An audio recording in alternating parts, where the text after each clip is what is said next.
Hi, my name's Luke Martise. I found Kelvin back in the fall of 2008, and I started reading his articles, and it gave me great insight on the swing, and it really kind of even enhanced my frustration more because I figured out that everything I was being taught, all the instructors I went to before, were teaching me the wrong things, and they gave me no idea really of a path forward to get better.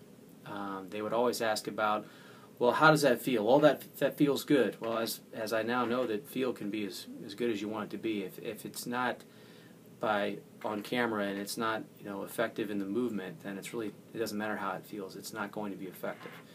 I heard so many things from different instructors over the years before I met Kelvin in 2008. Flatten my swing.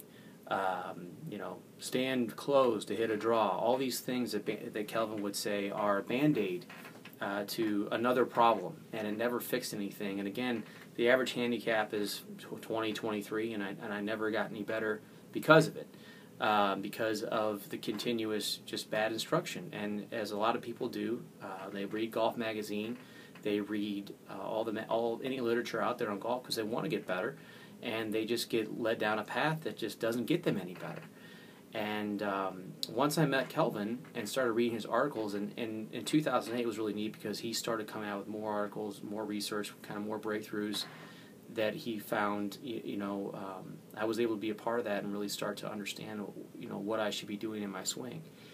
The thing about all the information is that some people will say too that, oh, this is complicated. Well, as anybody that breathes and walks and has a heartbeat, there's pretty much everything in life is very complicated. It's not easy if you want to be successful, whether it be in business, it be in any sports, and obviously especially in golf.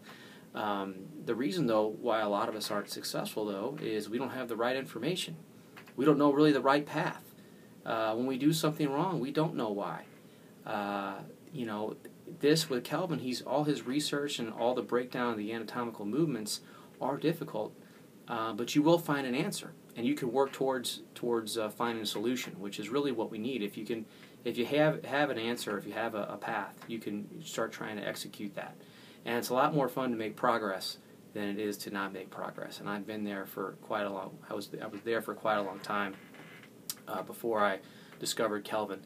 Kelvin's goal too is to really make golf instruction, make everybody understand it, and know what the problem is, know what the fix is, and then move forward, get better, start trying to execute the movements that you need to improve.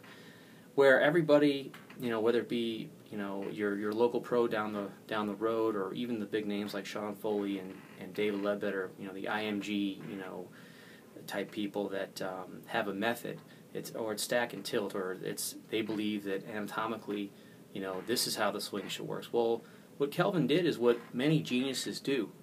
They figure out kind of what's already there, and that's what he did in his research. He looked at the legends of golf and found out what the Sam Sneads and the Hogans and Jack Nicklaus and Arnold Palmer were doing versus what, let's say, a guy who's even on tour now versus Brian Gay, even though he's on tour. No one can dispute that he's been successful, but his swing is less than optimal, and it probably shows you how talented of a guy he is to continue to be on the PGA Tour, or at least be in some events every year.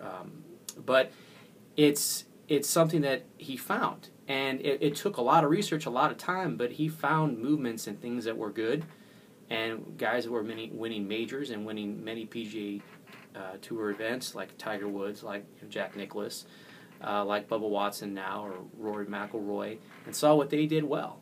And you'd think it would be very easy to say, hey, well, let's find what they're doing better instead of just going after a method. Now, it's not easy to find all that information. He did years and years of research and has studied all this, and so someone finally did the work, and that was Kelvin. So when you hear Brandel Chambly on Golf Channel talking about left pelvic tilt, that's Kelvin. When you hear him talking about keeping your hips level, that's Kelvin too.